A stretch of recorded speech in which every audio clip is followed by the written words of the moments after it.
L'homosexualité est un sujet qui a traversé toute l'œuvre de Freud. Du vivant de Freud et jusqu'à aujourd'hui, il a provoqué de nombreuses controverses dont vous dites qu'elles n'ont absolument pas lieu d'être. Absolument. Absolument, parce que c'est le type même de débat stérile entretenu par des gens qui manifestement n'ont pas lu Freud. La réalité, c'est que pendant plus de 40 ans, le sujet de l'homosexualité a été évoqué par Freud. Et le sujet a, comme toute la pensée de Freud, évolué évidemment au cours de ces 40 années et plus. D'ailleurs, jusqu'à son tout dernier ouvrage, demeuré inachevé, l'abrégé de psychanalyse. Alors, remontons au début. Tout commence en 1905 avec les 3 essais, c'est ça? Non, non, tout commence plus tôt. Les toutes premières hypothèses à propos de l'homosexualité sont formulées par Freud dans sa correspondance avec Fliess. Correspondance, je vous le rappelle, qui démarre en 1887.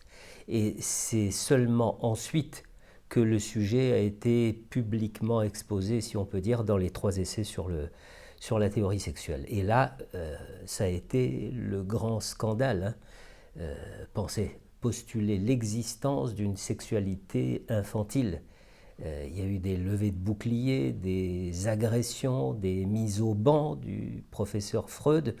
Bref, c'est dans cet ouvrage qu'on lit qu'à l'origine, la sexualité humaine est fondamentalement bisexuelle, et qui plus est, polymorphe. Ben oui, c'est comme ça, hein. Le jeune enfant a une vie sexuelle et cette vie sexuelle s'exprime successivement et transversalement à travers un certain nombre de zones du corps. Et c'est seulement après différents stades de développement, et dans le meilleur des cas, s'ils sont traversés, ces stades, c'est seulement ensuite qu'à l'adolescence, la sexualité s'organise, comme on dit, sous le primat du génital. Qu'est-ce que ça signifie, le primat du génital? Ça signifie que le sujet ne trouve plus seulement son plaisir en étant caressé, en suçant, en retenant ou en expulsant ses excréments, en exhibant ses organes génitaux et en jouant avec. Non, il prend son plaisir dans une liaison avec le sexe opposé.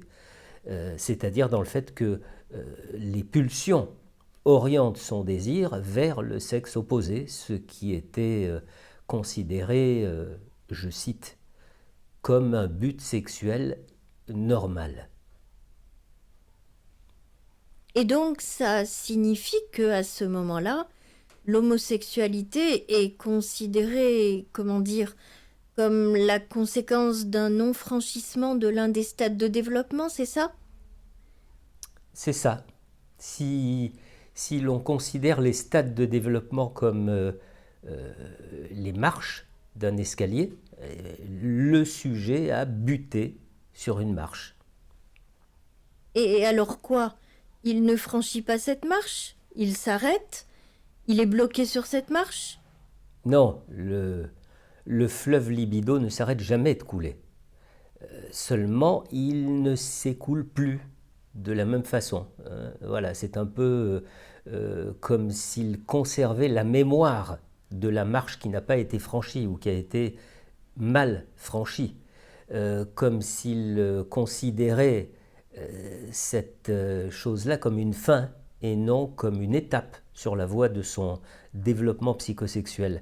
Alors évidemment, nombreux sont ceux qui ont souligné ce paradoxe, cette opposition, cette coexistence entre d'un côté un Freud complètement révolutionnaire, hein, quand il évoque l'existence d'une sexualité chez le tout petit enfant, et d'autre part un Freud très conservateur qui évoque une espèce de norme sexuelle à travers l'hétérosexualité. Seulement, là encore, il s'agit pour moi d'une lecture très imparfaite du texte freudien. Souvenons-nous que Freud est médecin. il est neurologue, c'est un scientifique, il est pétri des théories darwiniennes, c'est-à-dire que dans la théorie de l'évolution, il y a la conservation des organes génitaux qui servent à la reproduction. Et dans la théorie freudienne de l'inconscient, il y a le choix d'objets qui, lui, n'a rien de naturel du tout. Alors oui, la plupart des gens sont hétérosexuels et ils contribuent à la reproduction, à la perpétuation de l'espèce humaine. Seulement, pour Freud, ça ne signifie pas du tout que les homosexuels sont en dehors de la nature. Parce que dans la pulsion, il faut bien différencier, d'une part, La zone érogène et la pulsion, quoi. je dirais la zone érogène d'une part et l'objet de la pulsion d'autre part. Il faut différencier d'un côté la zone érogène et l'énergie sexuelle qui s'y trouve liée et d'un autre côté l'objet de la pulsion, c'est-à-dire son objectif, si vous préférez, sa cible. Avancer cette hypothèse, ça n'est tout de même pas faire preuve d'homophobie. D'ailleurs, c'est un mot idiot que j'abhorre. Je pense notamment à cette mère de famille qui écrit un jour à Freud en s'inquiétant de l'homosexualité de son fils ou de sa fille, je ne sais plus. Et c'est une correspondance qui doit dater, si ma mémoire est bonne, de 1918 ou dans ces eaux-là. Et à cette mère de famille, Freud répond que l'homosexualité n'est ni un avantage, ni quelque chose dont on doit avoir honte. Il écrit que ça n'est ni un vice, ni une dégradation. Et il ajoute, et on ne peut pas non plus la classer parmi les maladies. Ce que le sinistre DSM, je me permets de le préciser, ne s'est pas privé de faire jusqu'à il y a encore quelques années à peine. Vous êtes passé à 1918, mais il y a d'autres étapes avant cette date dans la réflexion freudienne. Tout à fait.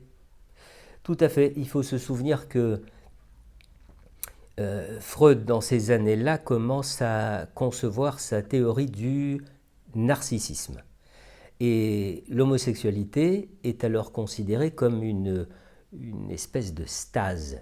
Voilà, une stase libidinale. Vous voyez, je fais référence à Wilhelm Reich et à sa notion de stase. Donc une stase libidinale, quelque chose qui s'arrête et qui stagne sur la route allant du choix d'objets narcissiques au choix d'objets hétérosexuels. Et cette stase pourrait être considérée comme la conséquence d'une défense?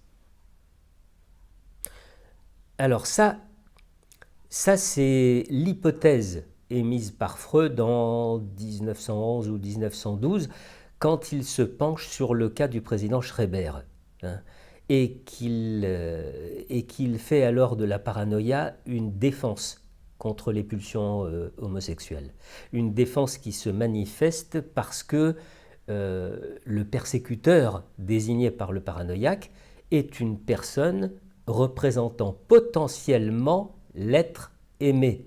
Vous savez, c'est le fameux mécanisme du retournement, du renversement. Lui, un homme, je l'aime. Oui, mais ça c'est inadmissible. Alors ça devient, lui, un homme, je le hais. Mais ça, moralement, c'est tout aussi inadmissible. Alors ça devient, lui, cet homme, me hait.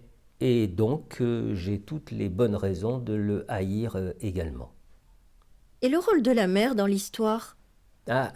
Évidemment, pour Freud, c'est l'identification infantile à la mère qui décide du choix homosexuel chez l'homme. D'accord. Et chez la fille?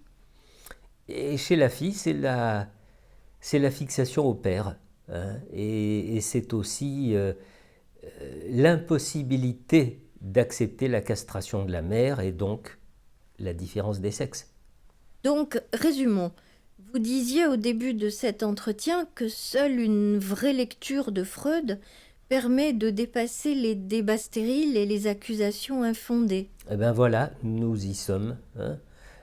C'est-à-dire si vous dessinez une espèce de frise chronologique de la réflexion de Freud sur le sujet de l'homosexualité, on met donc en lumière les étapes que nous venons de voir successivement.